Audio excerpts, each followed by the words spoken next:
momento tão solene, tão lindo e tão importante que é a Santa Ceia.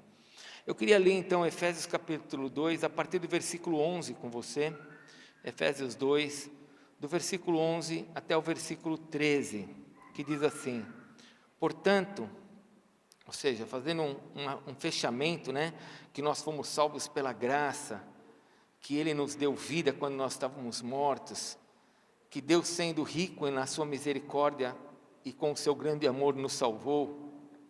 Essa é a informação que é anterior. E aí ele faz um fechamento. Portanto, lembrai-vos de que outrora, vós, gentios na carne, chamados incircuncisão por aqueles que se intitulam circuncisos na carne, por mãos humanas, naquele tempo estáveis sem Cristo, separados da comunhão de Israel e estranhos às alianças das promessas, não tendo esperança e sem Deus no mundo. Mas agora, em Cristo Jesus, vós, que antes estáveis longe, fostes aproximados pelo sangue de Cristo. Fale comigo, o sangue de Cristo me aproximou. Fala para o teu irmão, o sangue de Cristo te aproxima. Feche os seus olhos. Amado Deus, nós estamos na Tua presença, como temos declarado desde os primeiros louvores aqui, engrandecendo o Teu nome. E abrimos o nosso coração no louvor, porque o Senhor é fiel em todo o tempo. A Tua bondade estará sobre nós continuamente. Mas agora, Senhor, nós queremos abrir o nosso coração para a Tua palavra, para o mover do Teu Espírito Santo. E eu peço que o Teu poder, o poder que nos atraiu do Teu Espírito para conhecermos quem Tu és, que o Senhor nesse poder possa trazer a revelação que precisamos para esta noite. Da mesma maneira que um dia o Senhor trouxe o nosso coração para perto de Ti e nos mostrou a verdade, eu peço que o Senhor continue a nos ministrar nesta noite, nos mostrando os caminhos e a verdade. Abençoa o nosso coração. E Pai, nós aqui te pedimos, tira os erros do nosso coração, tira o que está errado dentro de nós. Nós, como Tua igreja, pedimos a Ti, Senhor, tira o que está confundindo a nossa alma, que está atrapalhando a vida dos Teus filhos, a minha vida, qualquer um aqui, de caminhar perto de Ti, ou de receber o que o Senhor tem para eles. Tira as confusões, tira, Senhor, os medos, tira as bagunças que ficam na mente. Senhor, Tu és a verdade, e nós queremos que nesta noite esta verdade que Tu és, entre no nosso coração e desfaça todas as mentiras do diabo. Que o Teu sangue, o poder do Teu sangue, coloque por terra toda ação de Satanás, porque foi o Senhor que disse que na cruz o Senhor triunfou sobre eles, todos os demônios, e os derrubou. E conforme Efésios diz, o Senhor colocou eles debaixo dos pés da igreja. E nós declaramos que eles não vão nos persuadir, não nos enganarão. E pedimos que o Senhor então desbloqueie os ouvidos, desbloqueie as mentes, para que a verdade se manifeste agora em cada coração.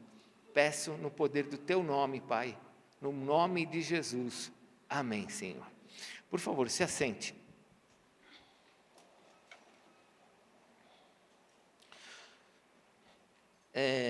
Para você que é novinho na fé, vou te ajudar a interpretar o versículo 11, principalmente o versículo 11. Ele fala assim: portanto, lembrai-vos de que outrora, vós gentios. Quem que são os gentios? Hoje existem três tipos de pessoas sobre a terra. Existe os judeus, judeu é judeu. O judeu pode ser judeu messiânico. Se o judeu é messiânico, é porque é um judeu cristão, ele sabe que Jesus é o Messias. Mas nós temos três classes de pessoas sobre a terra. A Bíblia nos descreve assim. Não descreve japonês, alemão, brasileiro. A Bíblia nos descreve assim: judeus e gentios.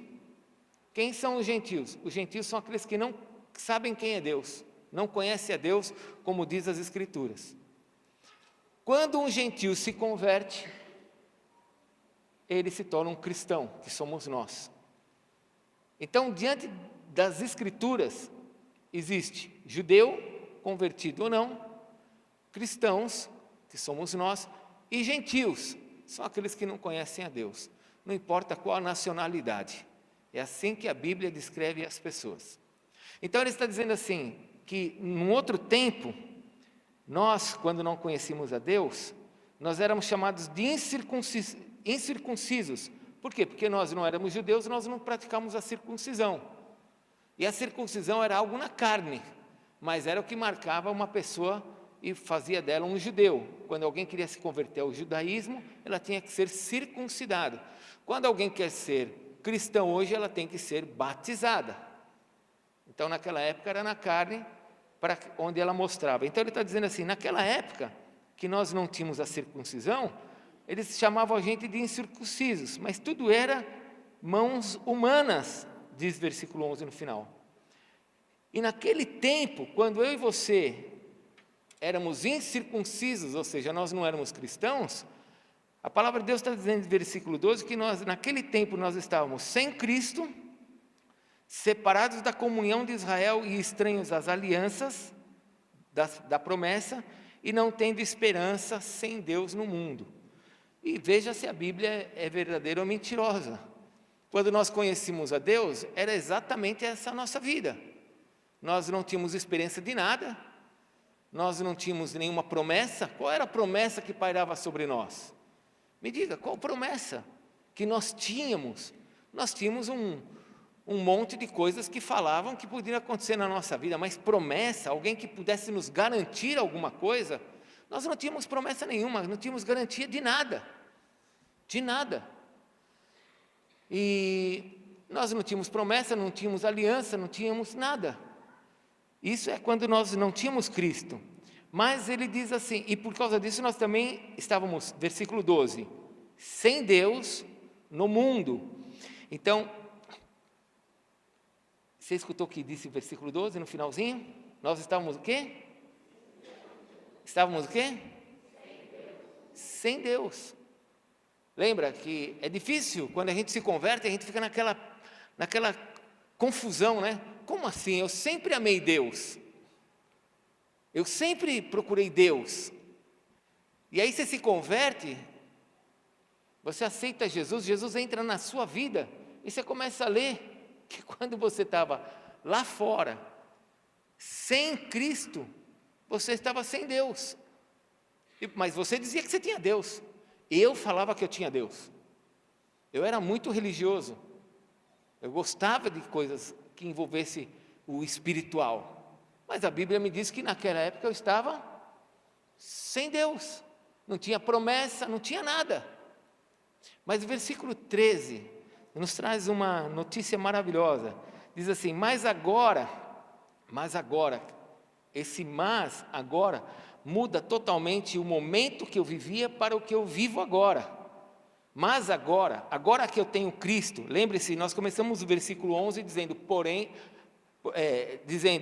portanto, né, ou seja, eu que fui salvo pela graça, versículo 8 e 9, pela graça sois salvos mediante a fé, isso não vem de vós, é dom de Deus, mas agora que eu tenho Cristo, não era quando eu nasci, foi no momento que eu tomei uma decisão por Cristo, mas agora que eu tenho Cristo, agora que eu sei quem Ele é, que Ele morreu pelos meus pecados, agora eu fui aproximado pelo sangue. Eu que estava longe agora, fui levado para perto, por causa da morte, por causa do sangue de Jesus que foi derramado por nós.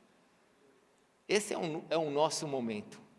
Esse é o momento. Agora eu tenho Deus, agora eu tenho promessas.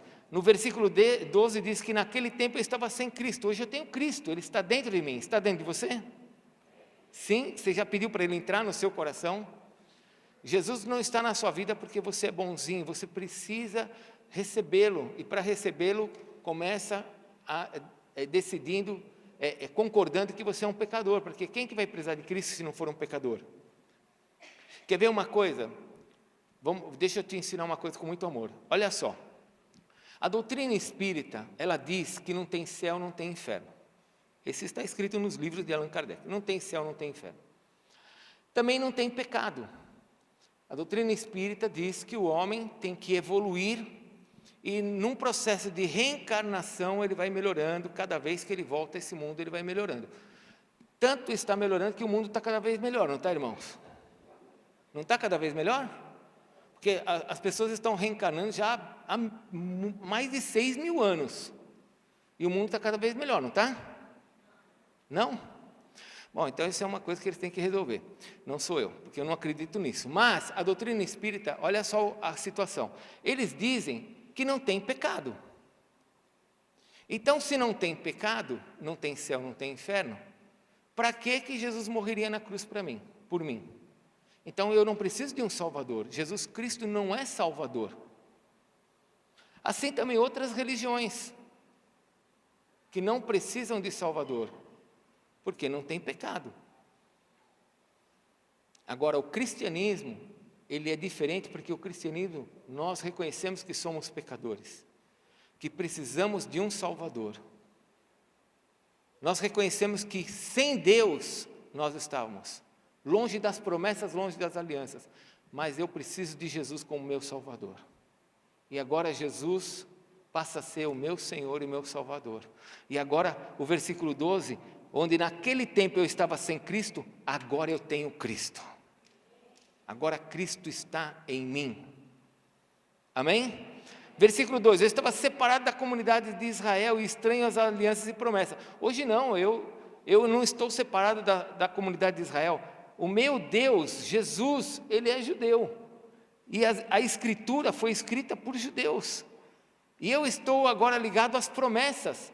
Existe uma promessa que Deus deu para Abraão, que Deus falou assim, em você, Abraão, ou seja, por meio do descendente dos teus filhos, da tua família, da tua geração serão benditas todas as famílias da terra. Eu tenho uma promessa, eu vou ser abençoado nessa terra. Você tem essa promessa? Nós temos muitas promessas. Nós temos alianças hoje. O Senhor Jesus disse assim, esse é o cálice da nova aliança. Nós temos uma aliança, antigamente nós não tínhamos aliança. Versículo 12, nós não tínhamos esperança. Hoje eu tenho esperança, hoje eu tenho Deus, eu sei para onde eu estou indo. Eu sei que tem um céu reservado para mim. Você tem essa certeza? De que você tem um céu reservado para você?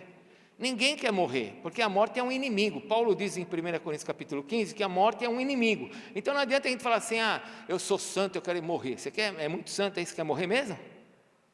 Não, o fato de ser santo não quer dizer que a pessoa quer morrer. O apóstolo Paulo não queria morrer, ele falava, eu sei que estar com Cristo é incomparavelmente melhor, mas enquanto Deus estiver agindo na minha vida, eu vou fazer a obra dele aqui.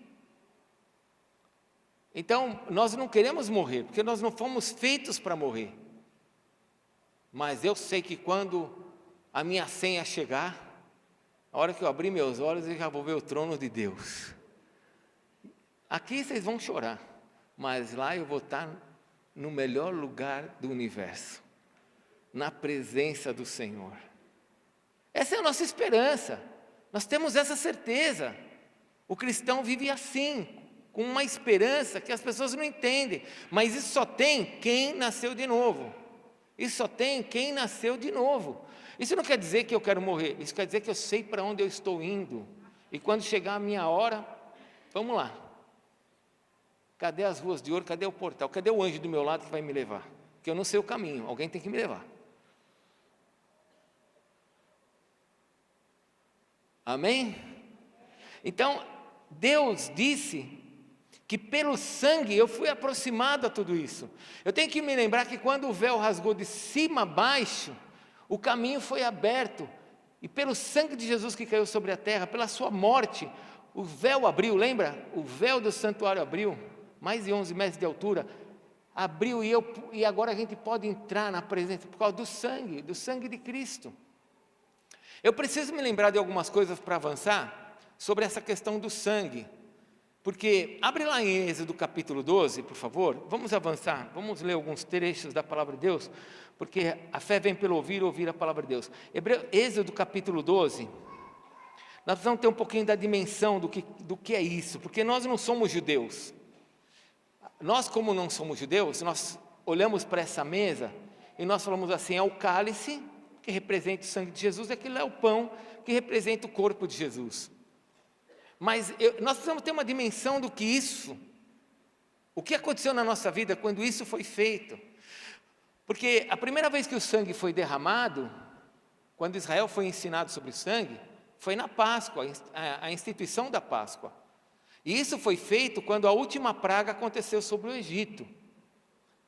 E o Senhor deu uma ordem, Ele falou, vocês vão matar um cordeiro sem defeito, depois de examinar e ver que ele não tem nenhum defeito, macho, e esse cordeiro vai ser morto, vocês vão pegar o sangue desse animal, vão molhar no hisopo, que são folhas de uma árvore, vão molhar, como se fosse uma brocha, um pincel, e vocês vão passar nos umbrais das portas, e também no chão, na soleira. Então você vai passar na porta inteira esse sangue. E quando você estiver passando, esse sangue vai pingar, vai cair. E Êxodo 12 diz que, quando isso foi instituído, versículo 13 diz assim, o sangue vos será por sinal nas casas em que estiverdes. Quando eu vir o sangue, passarei por vós, e não haverá entre vós praga destruidora, quando eu ferir a terra do Egito. A palavra Páscoa quer dizer passar.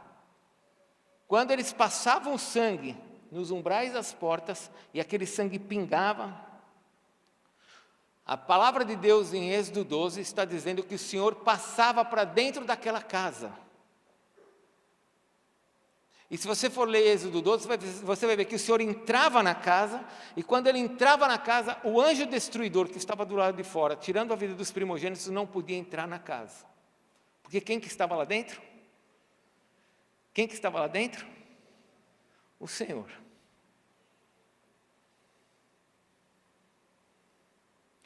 Olha mais um versículo, versículo 23.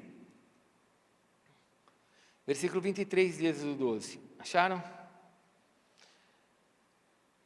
Porque o Senhor passará para ferir os egípcios. Quando vir, porém, o sangue na verga da porta e ambas as ombreiras, passará o Senhor. Esse Senhor está escrito com que letra? Maiúscula?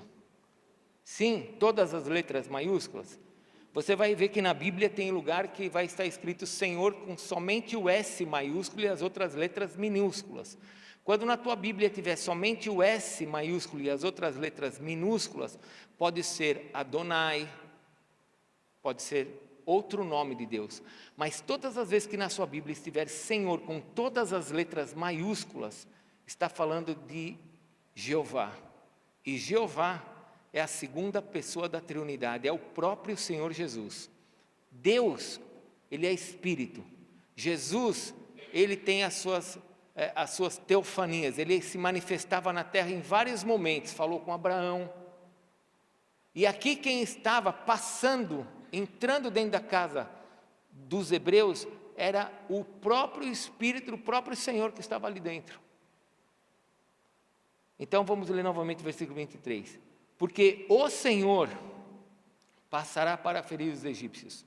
Quando vir, porém, o sangue na verga da porta e ambas as ombreiras, passará o Senhor aquela porta e não permitirá que o destruidor entre na vossa casa para vos ferir.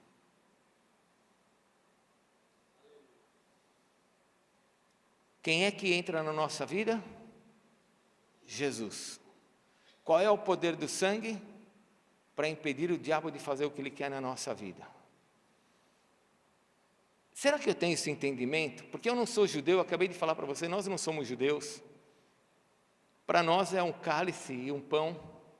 Mas será que eu entendo isso? Porque você está em Êxodo 12, olha o versículo 23. Me pergunte, por que esse versículo 23? Nós somos pessoas inteligentes, nós temos que fazer pergunta. Diz assim o versículo 25. E uma vez dentro na terra que o Senhor vos dará, ou seja, vocês estão saindo do Egito. Quando vocês estiverem na terra que eu vou dar para vocês, como tenho dito, observará esse rito.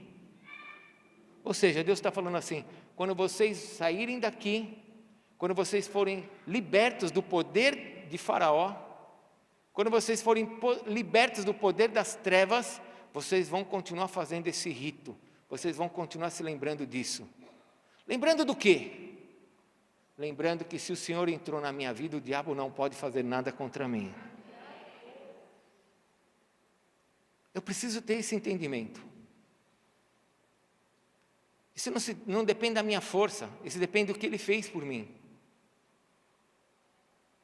Aí a Páscoa acaba com Jesus, acaba esse ritual da Páscoa de morrer o cordeiro, porque Jesus morre por nós. E aí quando Jesus morre, antes dele morrer, ele pega o pão, pega o cálice, ele diz assim: esse é meu corpo, é meu sangue. Vocês vão fazer isso até que eu volte, diz Paulo. Ou seja, vocês vão continuar se lembrando do que eu fiz por vocês. Então o que nós estamos fazendo aqui nesta noite? Quando nós pegamos o cálice, quando nós pegamos o pão? Estamos nos lembrando que o sangue foi derramado por nós, que o sangue nos aproximou de Deus e que o sangue tem poder. Que eu tenho que entender a minha posição em Cristo. Quem eu sou em Cristo? Quem é esse Deus que me chamou? Fala para o teu irmão: o sangue te aproxima, meu irmão. Fala mais, balança ele, fala: o sangue te aproxima de Deus. Veja algumas coisas maravilhosas que o sangue fez para que eu pudesse me aproximar de Deus. Olha, vamos para Apocalipse capítulo 22, lá no finalzinho da Bíblia. Apocalipse capítulo 22. O sangue me aproxima de Deus, porque o sangue fez algumas coisas maravilhosas na minha vida. Eu preciso me lembrar disso nessa mesa. Apocalipse 22, versículo 13, no finalzinho da Bíblia, diz assim: eu sou o alfa e o ômega. Jesus está dizendo: eu sou o alfa e o ômega, ou seja, a primeira letra do alfabeto grego e a última letra do alfabeto grego. E ele continua: o primeiro e o último, o princípio e o fim. Ou seja, tudo começou em mim, tudo termina em mim. Versículo 14: bem-aventurados aqueles que lavam as suas vestiduras no sangue do Cordeiro, para que lhes assista o direito à árvore da vida, e entrem na cidade pelas portas. Fora ficam os cães, os feiticeiros, os impuros. Essa palavra impuro aqui é tudo que você pode imaginar de perversão sexual que existe hoje, mudança de sexo, e tudo que você vê aí que o governo aprova são os impuros. É no lado sexual que está falando aqui. Assassinos, os idólatras e todo aquele que ama e pratica mentira. Mas versículo 14 está dizendo que o sangue, ele me dá vestiduras alvas. O sangue me purificou do meu pecado. A morte de Cristo me fez eu entrar na presença de Deus limpo. Eu posso entrar na presença de Deus sem medo. Deixa eu te dizer uma coisa: talvez você esteja aqui e você já aceitou Jesus e você tem o Senhor Jesus no seu coração, mas você ainda tem aquela situação de que coisas que você fez do teu passado e que você se sente envergonhado, que você se sente triste. E se sentir envergonhado não é nada de errado, porque o apóstolo Paulo diz que existem coisas do nosso passado que quando a gente se lembra, a gente se envergonha mesmo. Isso não é errado. Mas não pode afetar o meu relacionamento com Deus, porque quando Deus te olha, Ele vê você limpo pelo sangue de Jesus Cristo. Ah, mas apóstolo, você não sabe, eu abortei. Apóstolo, eu abusei de uma pessoa. Apóstolo, eu feri, eu fiz isso, eu fiz aquilo, tem coisas que estão no meu coração. Tudo bem, isso está no seu coração, você precisa receber o perdão de Deus, porque quando Deus olha para você, Ele vê você uma pessoa limpa, porque Jesus Cristo te purificou com o sangue dEle. Então não é agora o problema entre Deus e você, é você com Deus, e você tem que resolver esse problema, você tem que entender que o Senhor já te perdoou, porque o sangue de Cristo nos torna limpos. Abre lá em Salmo 51, por favor. Salmo 51. Você sabe que Davi foi um homem que adulterou. Você sabe que Davi foi um homem que, infelizmente, ele usou a vida dele, o poder dele como rei, para colocar um homem na frente de batalha, matar o marido da mulher que ele queria. Davi fez coisas muito ruins. Davi fez coisas muito ruins. Mas olha o Salmo 51, versículo 2. Olha a oração de Davi: lava-me completamente da minha iniquidade e purifica-me do meu pecado, pois eu conheço as minhas transgressões, eu me lembro delas, e o meu pecado está sempre diante de mim. Pequei contra ti somente, e fiz o que é mal perante os teus olhos, de maneira que serás tido por justo no teu falar e puro no teu julgar. Eu nasci na iniquidade, e em pecado me concebeu minha mãe. Eis que te comprases na verdade, no íntimo, no recôndito, me fazes conhecer a sabedoria. E aí ele diz assim, presta atenção, purifica-me com esopo, e ficarei limpo. Lava-me, e ficarei mais alvo do que a neve. Quando Jesus Cristo derramou o seu sangue por nós, Ele nos colocou numa condição de homens e mulheres limpos para entrarmos na presença de Deus. Ele perdoou todos os teus pecados.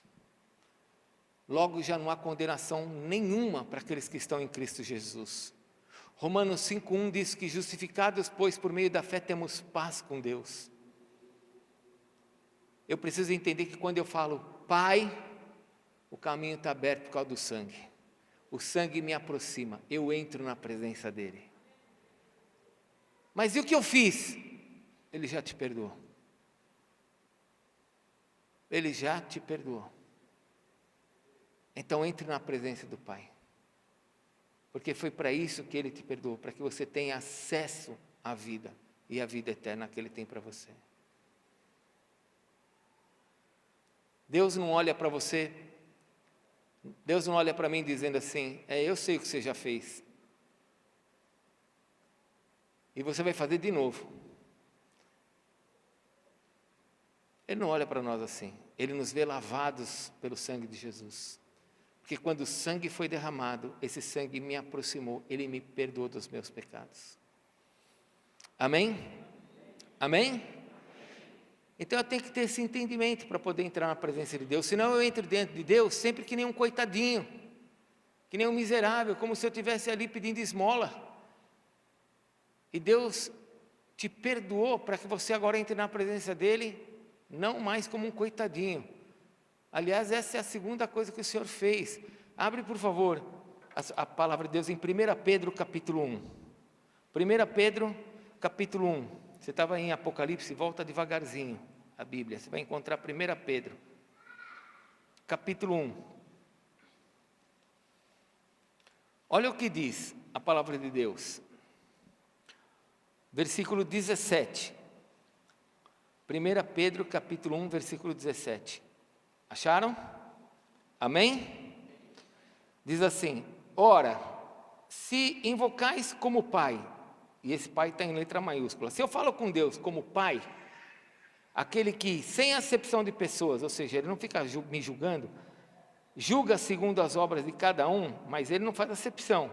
Portai-vos com temor durante o tempo da vossa peregrinação, ande com sabedoria.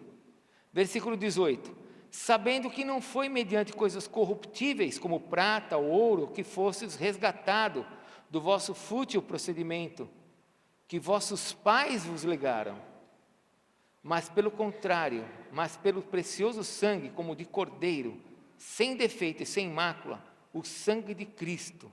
Ou seja, eu não fui comprado por dinheiro, eu fui comprado pelo sangue. Então o sangue não só me purifica, mas o sangue também foi a moeda da compra. Agora eu quero que você pense um pouquinho, olhe para mim e pense um pouquinho, senão... comprado por quê? Eu vou te dizer por quê, tá bom? Porque nós éramos escravos.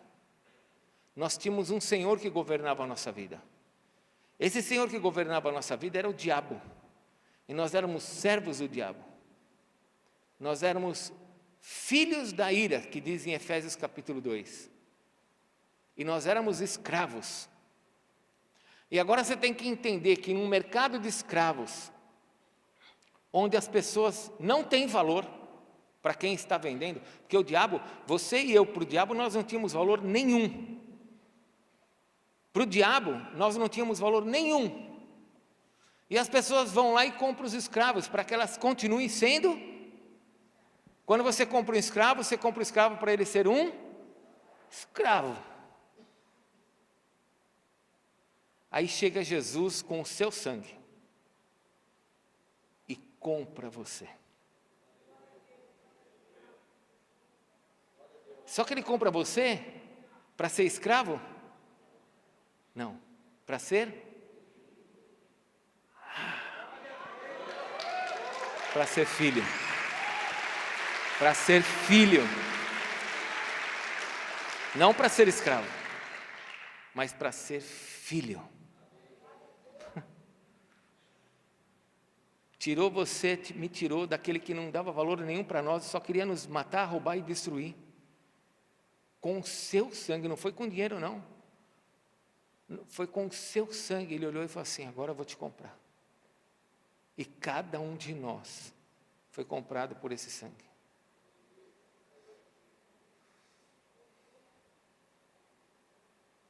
O sangue nos aproxima, porque agora quando eu entro na presença de Deus, eu estou lavado pelo sangue, alvo como a neve, mas eu entro na presença de Deus como? Como? Filho e não escravo. Deixa eu fazer uma pergunta com muito amor para você, tá bom? Posso? Como é que você entra na presença de Deus? Como um escravo ou como filho? Porque o escravo tem medo de falar, o escravo tem medo do seu senhor, o escravo não tem pai, não sabe o que é paternidade. O escravo sempre olha para Deus como se Deus fosse condenar ele. O escravo olha como se Deus fosse condenar ele, porque ele não tem uma paternidade. Ele não olha assim e fala assim, se meu pai me der uns tapas é porque eu estou merecendo. Sim ou não? Quem é pai aqui? Levanta a mão. Quem é filho? Levanta a mão. Se alguém não levantar, agora eu vou falar que você é um ET. Levanta a mão quem é filho. Tá. Todo mundo levantou. Já apanhou? Levou uns tapas? Muitos. Diego, então, já levou uns tapas? Eu já levei uns tapas, muitos. E o pai faz isso porque ele quer acabar com a gente, quer matar a gente, é isso? Ele pode até ter vontade, mas não é o que ele quer fazer. Aí o pai corrige, como diz a Bíblia em Hebreus, porque ele ama. O pai que corrige ama. Olha o que a Bíblia diz, não sou eu, não fique chateado comigo se a tua psicologia é outra. Mas a Bíblia diz, Deus diz que o pai que corrige ama. Por isso que Deus nos corrige. E quando eu sou corrigido, eu entendo que ele é meu pai, ele está fazendo o melhor para mim. Agora o escravo, como que o escravo acha? O escravo acha que ele está sendo ferido, que ele está sendo abusado, que ele vai ser prejudicado. Tem muito cristão, eu espero que você não seja esse, que entra na presença de Deus com medo de Deus, tem medo da vontade de Deus. Eu tenho medo da vontade de Deus. Por quê? Aí se a vontade de Deus for que ele morra, e se a vontade de Deus for que eu perca meu emprego, e se a vontade de Deus for que... Primeiro que a gente tem que entender aqui a questão de paternidade. Deus nunca vai ter uma vontade ruim para você. Mas algumas coisas ruins podem acontecer. Sim ou não? Algumas coisas ruins podem acontecer, mas isso não quer dizer que seja a vontade de Deus.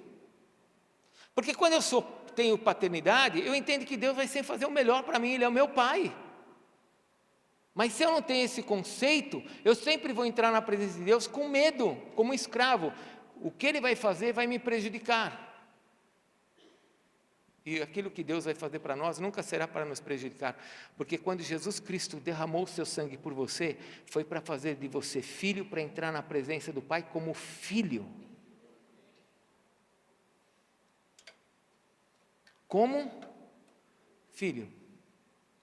Agora, vamos lá, vamos trazer isso para a nossa realidade. Você está num mundo com quase 7 bilhões de pessoas já. É muita gente, não é? Quando você anda na rua 2, como que você se sente na rua 2? Num mundo de louco, não é? Você vê um andando falando sozinho, o outro reclamando. Você fala, meu Deus, o que está acontecendo com a Terra? Então você vê um mundo aí de louco, não é? Sim ou não? Parece até que Deus não está nisso. Parece até que, será que Deus está olhando tudo isso? Então vamos trazer isso para a nossa realidade. Porque assim como Deus me purificou, e eu agora entro na presença do Pai, sem mais me preocupar com o que eu fiz, porque Jesus Cristo já me purificou, eu tenho que entender essa minha postura de filho. Eu sou filho de quem? Abra, por favor, em Apocalipse. Apocalipse capítulo 5. Eu sou filho de quem? Você é filho de quem? Como é que você anda nessa rua? Existe sobre você uma realeza? Existe sobre você um manto de realeza porque você é filho do rei? Sim ou não? Ou você vive de acordo com aquilo que você tem? Vamos lá, você vive por aquilo que você tem ou por aquilo que você é? Pergunta para o teu irmão, e aí? Fala para ele, e aí? É pelo que você tem ou pelo que você é? Porque pode ter gente que tem muito, mas é uma pessoa humilde e sabe quem ela é. E nós podemos ter uma pessoa que não tem nada e é arrogante e acha que tem o rei na barriga, sim ou não? Então vamos lá, nós andamos pelo que nós temos ou pelo que nós somos? Porque quem nós somos vai mostrar realmente o que está acontecendo em nós, o que está dentro de nós. Então vamos ver esse Deus aqui, a quem eu me tornei filho. Apocalipse capítulo 5, versículo 1. Vamos ler juntos? Acompanha comigo aí. Vi na mão direita daquele que está sentado no trono, um livro escrito por dentro e por fora. Uau! Na mão direita, alguém que está sentado no trono. Não é uma coisa, não é qualquer coisa, é alguém. Esse trono tem alguém que está ocupando ele. Existe alguém que ocupa o trono. Você está na rua 2 e parece que tem um cara falando sozinho, outro gritando, Casas Bahia, loja, não sei o quê, mas tem alguém no trono. Você está olhando tudo isso e parece que isso está descontrolado, mas tem alguém no trono. E diz mais, que esse que está no trono tem um livro escrito por dentro e por fora. O livro não é esses livros que a gente olha assim e fala assim, eu estou com um livro na minha mão, isso aqui é um livro. Não é esse tipo de livro. Aqui está dizendo que o Senhor tem o começo e o fim de toda a história da humanidade. O Deus que você serve, o Deus que te chamou para você ser filho, Ele tem toda a história da humanidade nas suas mãos. E esse livro tem selos. Quantos selos? Quantos selos? 7 selos. Esse é o teu pai, que tem um livro na mão, ou seja, ele tem o controle de toda a humanidade. Isso não está acontecendo como quer, não. Isso daqui não é obra do acaso. As coisas não estão andando desenfreadamente. Não existe, o inimigo não está acima da cocada branca, não. Ele não manda nisso. Existe alguém sentado no trono, e esse alguém que está no trono tem nas suas mãos um livro com todo o controle da humanidade e tem 7 selos nesse livro. Só que quando João vê esse livro, continue, versículo 2: vi também um anjo forte que proclamava em grande voz: quem é digno de abrir o livro e de lhes desatar os selos? Ou seja, quem vai mexer nisso? Quem tem autoridade para pegar esse livro, onde a humanidade está nesse livro, e é capaz de abrir os selos para que as coisas aconteçam como Deus quer? Versículo 3: ora, nem no céu, nem sobre a terra, nem debaixo da terra, ninguém podia abrir o livro, nem mesmo olhar para ele. E eu chorava muito, porque ninguém foi achado digno, fale comigo, digno, de abrir o livro, nem mesmo de olhar para ele. Fale comigo, nem no céu, nem na terra, nem debaixo da terra. João foi o último apóstolo, 90 depois de Cristo ele escreveu. Todos os apóstolos já tinham morrido, todos os profetas já tinham morrido, Moisés já tinha morrido, Abraão já tinha morrido, homens Isaías, ninguém fala de Isaías, mas Isaías foi o homem que viu o trono de Deus. Alguém mais viu o trono de Deus? Isaías viu o trono de Deus. E aqui está dizendo que ninguém podia abrir o livro, porque ninguém era digno. Nem João, que estava lá, nem Pedro, que já tinha morrido, nem Paulo, que já tinha morrido, nem Maria, que já tinha morrido. Ninguém era digno de abrir o livro. Ninguém. E João, por causa disso, chorava. Todavia, versículo 5, um dos anciãos me disse, não choreis, eis que o leão da tribo de Judá, a raiz de Davi, venceu para abrir o livro e os seus 7 selos. Espere um pouquinho, olha, está falando do leão da tribo de Judá, não é? Porque aqui está se referindo à descendência dele, não que Jesus Cristo é um animal. Está falando da descendência dele. Porque se Jesus for simbolizado como um animal aqui, ele vai ser simbolizado como um cordeiro. Porque continue lendo, versículo 6. Então vi no meio do trono e dos 4 seres viventes, e entre os anciãos de pé um cordeiro como tendo sido morto. Esse tinha 7 chifres, chifre fala de autoridade, bem como 7 olhos, ele vê tudo, que são os 7 Espíritos de Deus enviados por toda a terra. Depois você abre Isaías capítulo 11, você vai ver que tem 7 Espíritos de Jesus que é entregue sobre a terra, é a sua unção sobre os pastores, sobre os líderes, Espírito do Senhor, Espírito de sabedoria, de entendimento, de conselho, fortaleza. Versículo 7, veio pois quem é o cordeiro, versículo 7, o cordeiro faz o quê? Ele toma o livro da mão direita daquele que está sentado no trono. Então o cordeiro agora vai até a pessoa do Pai e pega o livro. O livro. E quando tomou o livro, os 4 seres viventes e os 24 anciãos prostraram-se diante do cordeiro, tendo cada um deles uma harpa e uma taça de ouro cheia de incenso. O que são os incensos?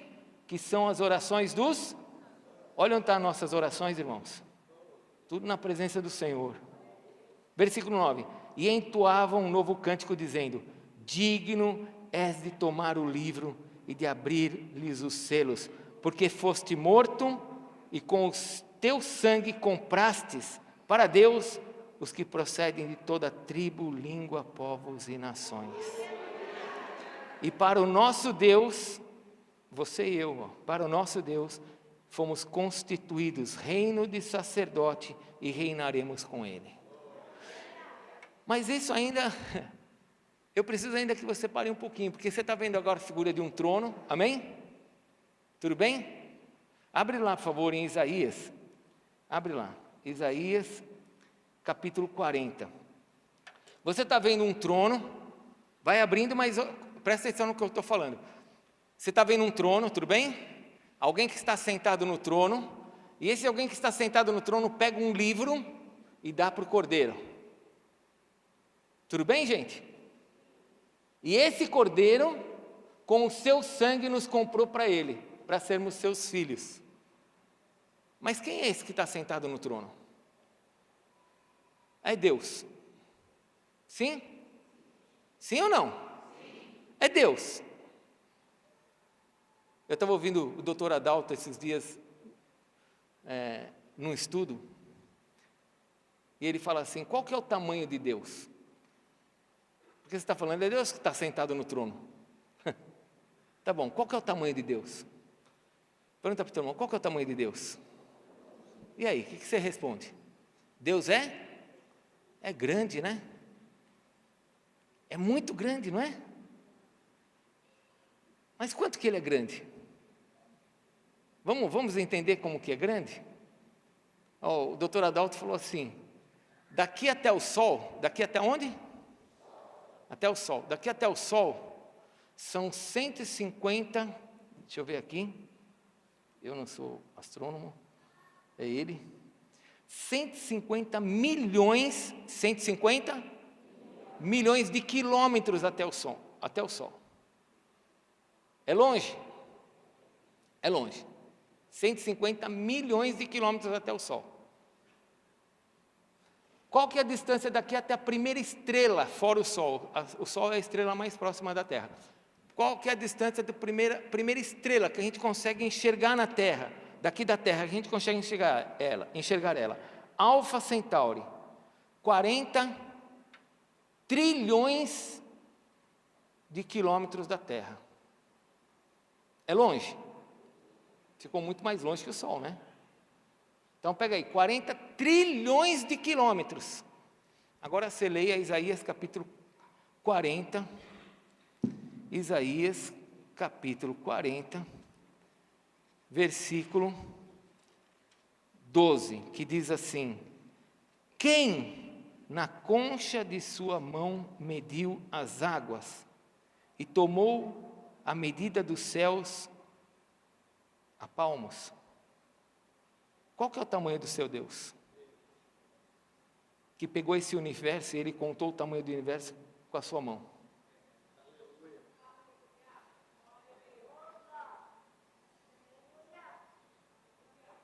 Então agora você tem que entender qual que é o tamanho do seu Deus. Quando você fala assim, meu Deus é grande, você tem que entender que ele contou o universo do tamanho com a sua. Agora vamos voltar para Isaías, para Apocalipse, não precisa abrir. Esse Deus que está sentado no trono, que é pequenininho, não é? Hã? É pequenininho? Não, não é. Só esse lado aqui disse não. É pequenininho? Agora também escutei esse lado, está vivo. Esse Deus que está sentado no trono, que pegou o livro, que deu o livro para o Cordeiro, ele te recebe agora como filho, porque ele te comprou com o sangue dele. E agora, como é que você anda na terra? Como é que você anda na terra? Como um coitadinho? Ou entende qual é o tamanho do Deus que está sobre você? Você entende o tamanho do Deus que está sobre você?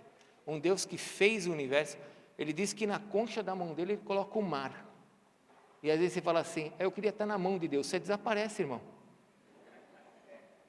Você na mão de Deus, você some. Ele não vai te achar nunca mais aqui. Isso são figuras de linguagens, né? Entende o tamanho dele? Entende quem ele é? E você está com medo do quê? Está preocupado com o quê? A nossa preocupação vem de acordo com a nossa fé. Se eu acho que eu vou correr risco, que eu vou perder, eu fico preocupado. Mas se eu entendo o tamanho do meu Deus e que Ele me chamou como filho para entrar na presença dEle pelo sangue, eu estou tranquilo porque vai dar certo.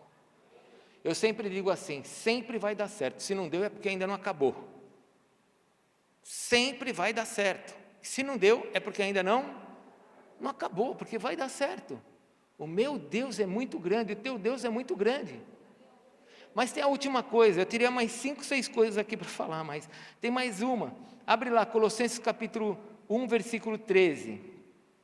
Colossenses 1, 13. Só para a gente encerrar, para ir para a ceia. Versículo 1, 13. Colossenses 1, 13. Diz assim: Ele nos libertou do império das trevas e nos transportou para o reino no qual temos a redenção e remissão. Redenção e remissão são palavras ligadas a derramamento de sangue. Sem derramamento de sangue não há remissão de pecados, não há perdão. O sangue de Jesus me transportou me deu acesso ao trono agora. O diabo não pode me impedir de entrar na presença de Deus. Fale comigo, o diabo não tem como me impedir de entrar na presença de Deus. Meu irmão, isso é muito grande, porque nós temos que entender que o diabo é um ser espiritual, um anjo espiritual, tem vontade, tem volição, tem inteligência, ele é ardiloso, ele é esperto que nem a serpente, para você entender, sagaz, só quer matar, roubar e destruir, mas ele não tem como impedir você de avançar. Ele não tem como impedir você de crescer, Ele não tem como impedir você de ser abençoado no teu casamento, Ele não tem como impedir você de avançar naquilo que você tem sonhado, não tem como, porque olha o tamanho do nosso Deus,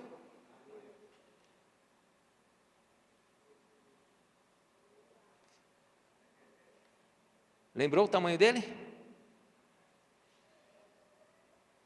E agora vai o diabo impedir você que tem acesso.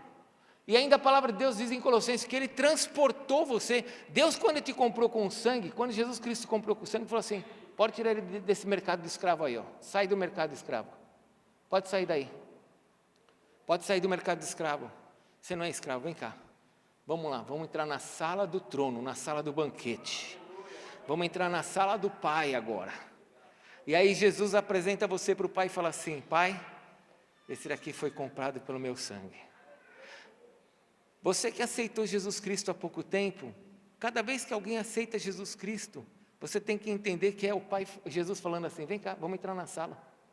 Vem cá, vamos entrar na sala. E aí quando você entra na sala, os anjos estão fazendo festa no céu, porque não tem festa para quem é dizimista, não tem festa para quem ora, não tem festa para quem jejua, a festa é quando alguém se arrepende e aceita Jesus. E aí o Cordeiro abre a porta da sala do trono e fala assim: vem, vamos entrar, entra, vem. Eu te comprei, agora você é filho, pode entrar que o diabo... E aí o diabo está lá fora, rugindo que nem um leão, doido para destruir você, para acabar com você, para te enganar, para destruir teu casamento, para acabar com a tua família, para trazer doença sobre você, fazer tudo isso. Mas ele não pode fazer isso, a menos que você deixe. Porque o que Jesus fez por você é para impedir você de ser tocado pelo diabo.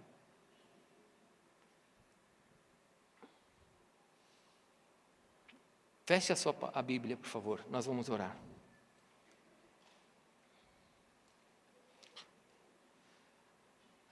Eu lembrei de um trecho da palavra de Deus. Por favor, abra lá em Hebreus. O Senhor está me dando esse trecho, eu tenho que ler. Hebreus capítulo 10.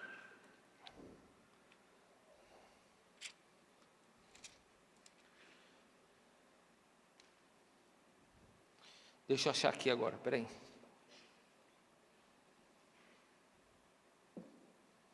Versículo 19. Tendo, pois, irmãos, intrepidez para entrar pelo sangue de Jesus, pelo novo caminho, novo e vivo caminho, que Ele nos consagrou pelo véu, isso é, pela sua carne. Então eu posso entrar no Santo dos Santos, amém? Tudo isso que eu falei para vocês é verdade, eu creio nisso, é o que está escrito. Mas olha o versículo 26, porque eu também não posso ser leviano e deixar de te ensinar uma verdade. Eu sou de Cristo, fui lavado por Cristo, fui comprado por Cristo, fui liberto por Cristo. Mas isso não me dá direito de viver a coisa errada, de fazer a coisa errada. Se Jesus já me perdoou, já me purificou, então eu vou fazer o que eu quero. Então olha o versículo 26. Porque se vivermos deliberadamente em pecado, depois de termos recebido o pleno conhecimento da verdade, já não resta sacrifício pelos pecados. Pelo contrário, certa expectação horrível de juízo e fogo vingador, prestes a consumir os adversários. E aí depois você lê o resto em casa.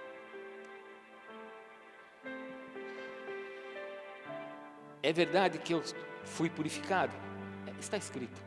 É verdade que Ele me tirou do mercado de escravo e me colocou na presença do Pai? Está escrito. É verdade que esse Deus que me chamou é muito grande? Está escrito. Mas também é verdade que eu não posso fazer o que eu quero da minha vida, porque minha vida pertence a Ele, Ele me comprou. Eu pertenço a Ele. Eu não vou fazer o que eu quero, eu tenho que saber qual a vontade dEle, porque se eu começar a fazer o que eu quero, sem ser da vontade dEle, eu estou profanando o sangue. Se você continuar lendo, você vai ver que ele está dizendo o seguinte: você está pisando no sangue. Depois leia. É como se você pisasse no sangue de Jesus e falasse assim: Ele não vale nada para mim. Então aceitar Jesus nos coloca nessa condição. O Deus que eu sirvo é muito grande e Ele me colocou na presença dEle. O diabo não tem o que fazer. Mas eu preciso entender o que Paulo fala em Coríntios: examine-se, pois, o homem a si mesmo e coma. Porque se eu comer indignamente do pão e beber do cálice, Eu sou réu disso. E Paulo diz assim, e essa é a razão porque muitos estão fracos, doentes e não poucos que dormem, ou seja, muitos já tinham morrido. Então olha só que bênção que é o sangue. Porque se comer indignamente traz fraqueza, doença e morte, vamos lá, vamos pensar no crente sério, amém? Porque você é uma pessoa séria, amém? Vamos pensar num crente sério.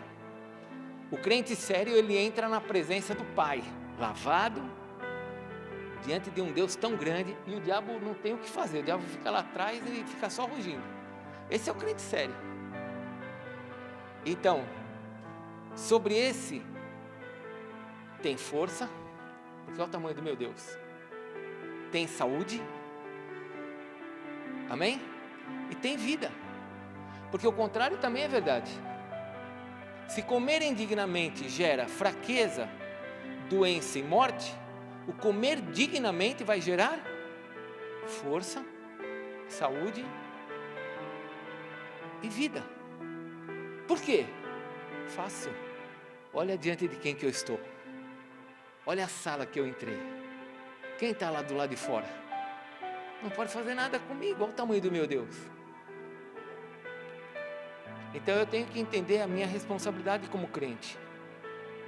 Que não é só porque Jesus fez tudo isso, que agora eu vou andar minha vida, vou fazer com a minha vida o que eu quero.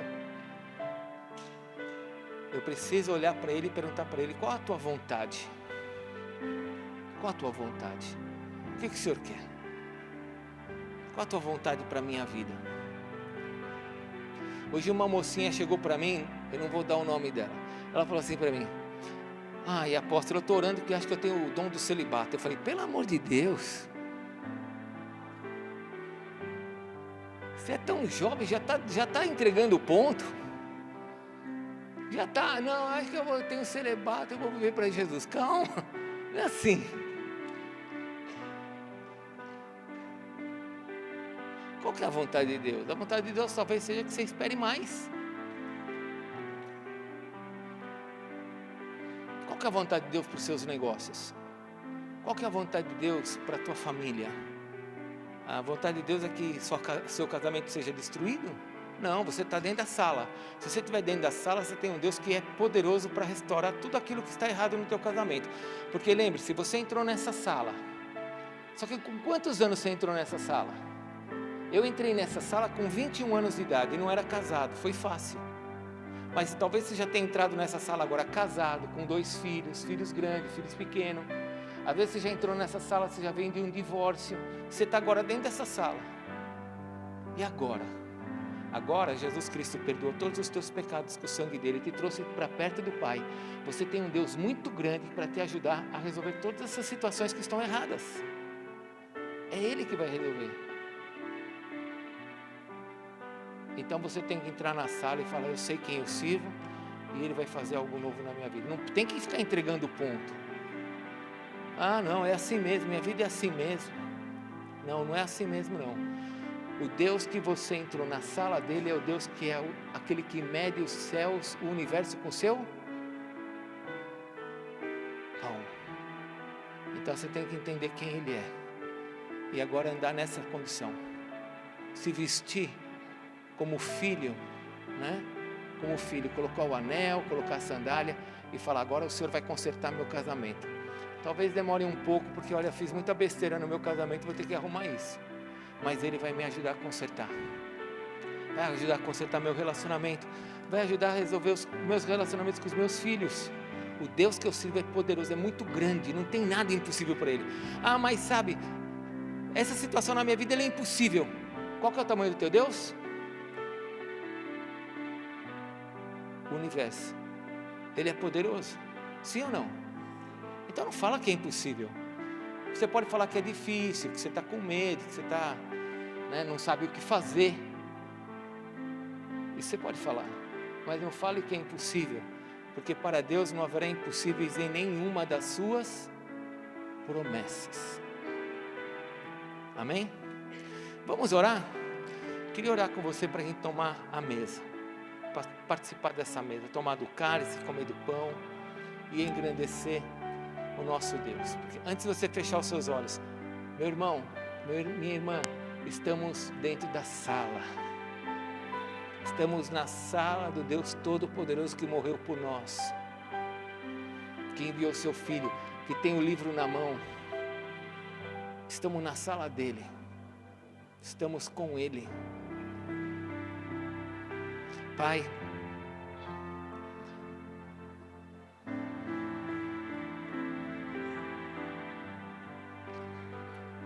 somos teus filhos, Senhor.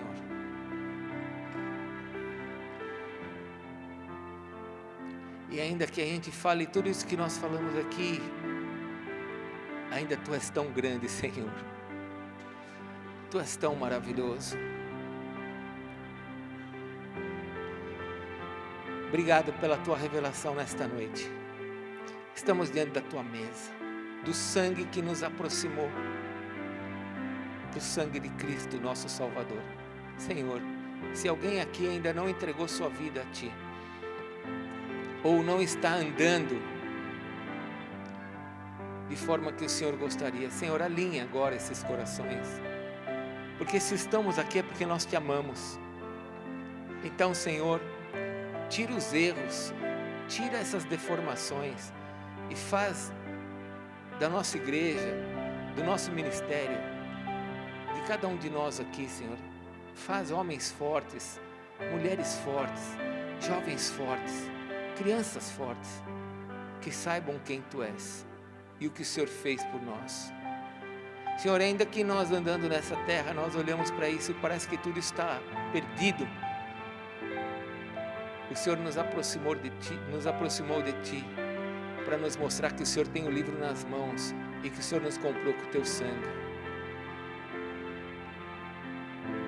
Dá-nos essas confianças, dá essa certeza de quem Tu és e o que o Senhor está fazendo. E eu quero pedir nesta noite que haja conserto entre marido e mulher aqui, entre filho e pai, pai e filho, que haja consertos, ainda que eles não consigam saber como isso vai acontecer, que eles possam crer, porque o Senhor é o Deus Todo-Poderoso, que nos trouxe para perto de Ti, que nos tirou do império das trevas. Pai, nesta noite, da mesma maneira que o Senhor perdoou os nossos pecados, nós também queremos perdoar o pecado daqueles que nos ofenderam, daqueles que nos machucaram. Pai, escuta agora a nossa oração, em nome de Jesus. Meu irmão, minha irmã, se você tiver que perdoar teu marido agora, perdoa teu marido. Fala para Deus, eu sei que o Senhor me perdoa e eu também perdoo ele. Fale para Deus, Senhor, eu sei que o Senhor me perdoa, eu perdoo ela. Perdoar é colocar a pessoa branca na tua frente, não vê mais nada de errado nela, no sentido de culpa. Ela não vai ser perfeita, mas ela está limpa diante de você. Você tem que olhar para o teu marido assim, ele está limpo, eu o perdoo. Você tem que olhar para a tua esposa e falar, eu a perdoo, ela está limpa. Você tem que olhar para o teu pai e falar, Deus, eu perdoo meu pai agora.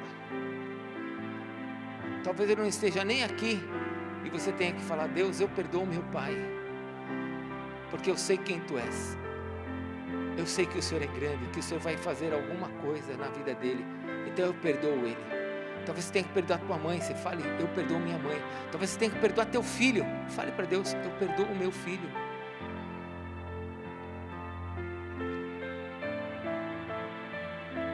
Dessa forma você vai aproximar as pessoas do altar, como Deus te aproximou dele. O perdão aproxima. O perdão aproxima. Senhor, ainda na Tua presença eu peço que o Senhor olhe o nosso coração, porque nós queremos participar dessa mesa de forma digna, alegres pelo que o Senhor fez por nós. E como o Senhor nos ensinou, queremos realmente nesse momento Te agradecer pelo que o Senhor fez, e que esse memorial traga agora as bênçãos sobre a nossa vida, traga força para os Teus filhos, que ao comerem desse pão, ao beberem desse cálice, eles sejam fortalecidos, Se alguma doença está aqui, Senhor, eu peço que essa doença desapareça em nome de Jesus. E se alguém se sente morto aqui, que volte a viver. Teu ministério, teu chamado, aquilo que você viu que morreu, vai ressuscitar na tua vida. Porque o Deus que está com você, Ele é o Deus Todo-Poderoso. Pai, abençoa o cálice que vamos beber, que simboliza o teu sangue. Abençoa esse pão que simboliza o teu corpo. É o que eu te peço em nome de Jesus. Amém, Senhor. Queria chamar os pastores, presbíteros para vir aqui para frente. Nós vamos tomar a ceia juntos.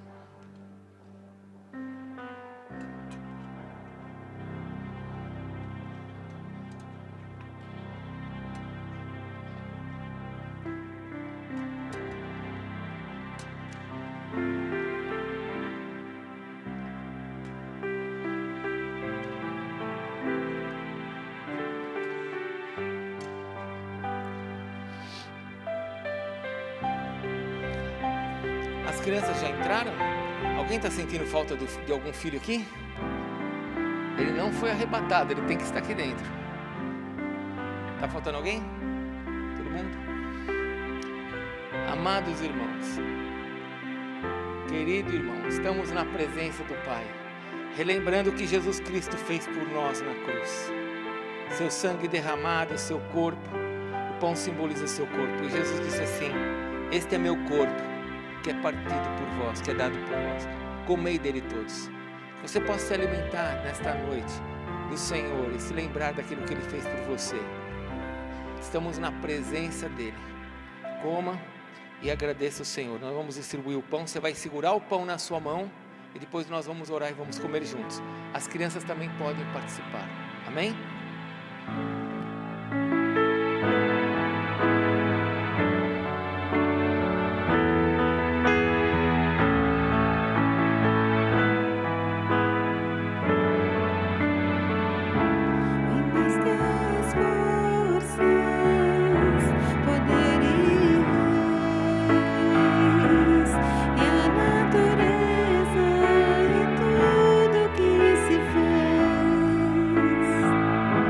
Vem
estamos na tua presença e felizes porque tu nos colocaste diante do Senhor pelo sangue de Jesus. Obrigado por ter aberto o caminho e nos dado esse acesso e ter nos feito sacerdotes, reino de sacerdotes. Bendito é teu nome. Senhor, fortalece agora os teus filhos, fortalece a minha vida, tira toda doença, no nome e no poder de Jesus. Ressuscita, faz a tua obra nesta noite, Senhor. Nós nos alimentamos de ti e te adoramos, em nome de Jesus. Coma e faça a sua oração a Deus.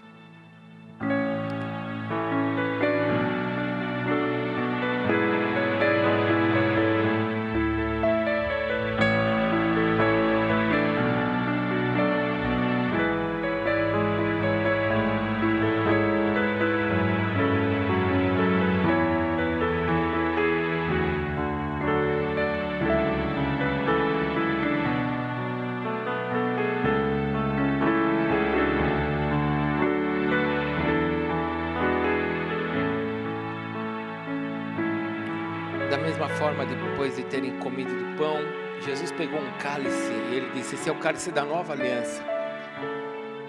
Quando nós não tínhamos Deus, nós não tínhamos promessa nem aliança. Hoje nós temos promessa e temos aliança, o Senhor na nossa vida. Então, ao participar desse momento do cálice, nós estamos participando de um momento de aliança com o nosso Deus. E Ele não quebra aliança. Ele não quebra aliança.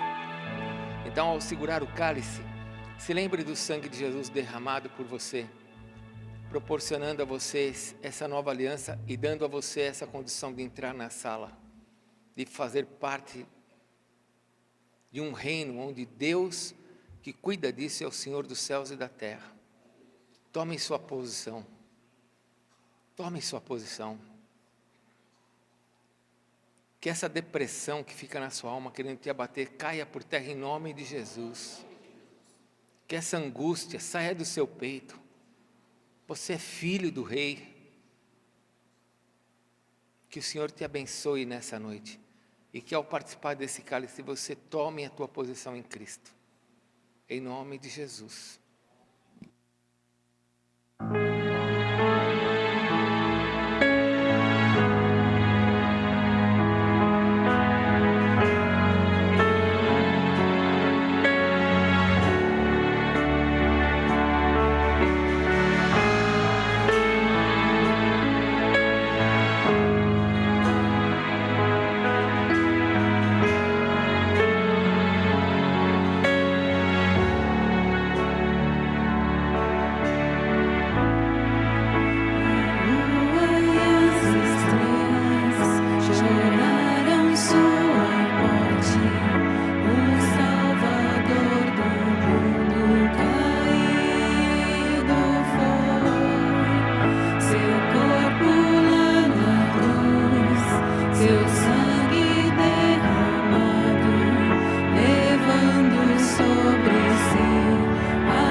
Então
com a sua família agora. Nós sempre fazemos isso juntos. Então chame a sua família para estar perto de você.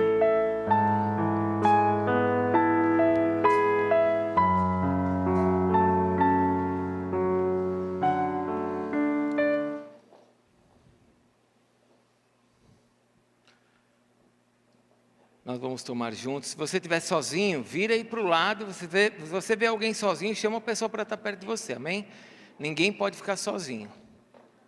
Ninguém deve ficar sozinho.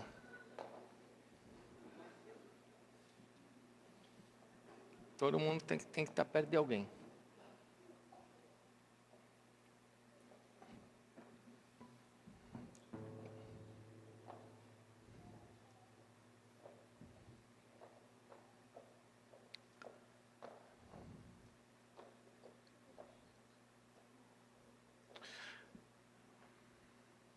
Muito bem, diga para quem está do seu lado, diga, esse cálice simboliza o sangue do nosso Senhor, que foi derramado por nós. Ele nos aproxima do Pai. Podemos entrar na presença dEle, pelo sangue do Senhor.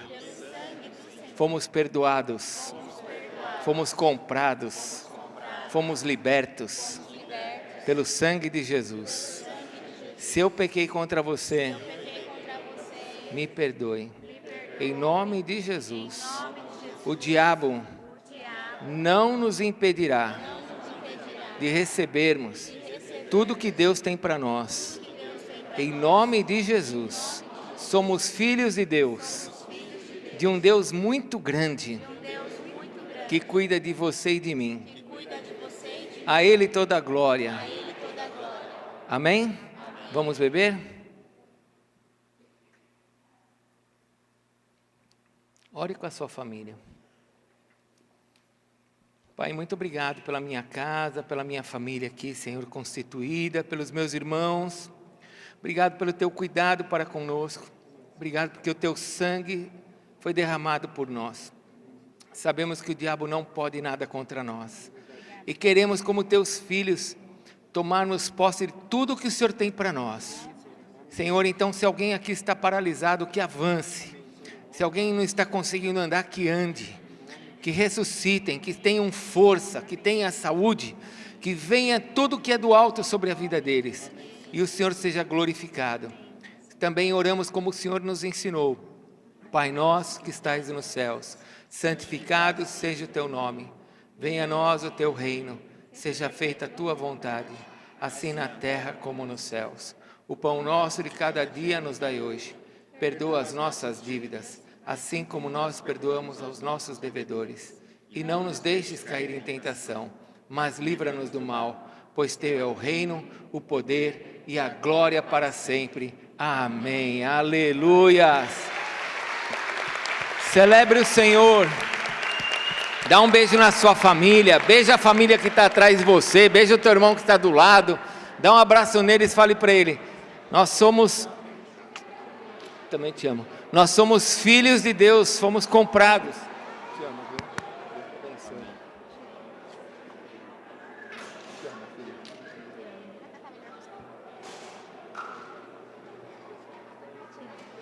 Abraça um irmão que está atrás de você.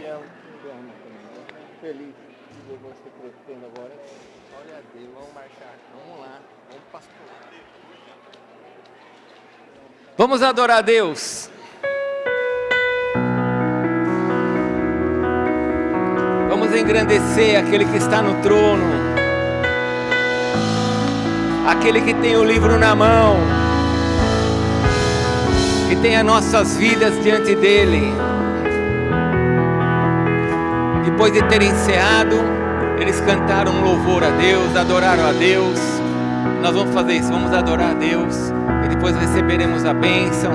E se depois você precisar de oração, você vem aqui para frente que nós vamos orar por você. Amém?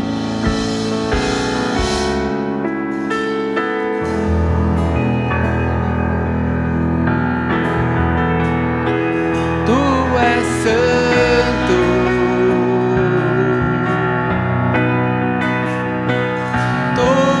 Santo, oh, oh, oh.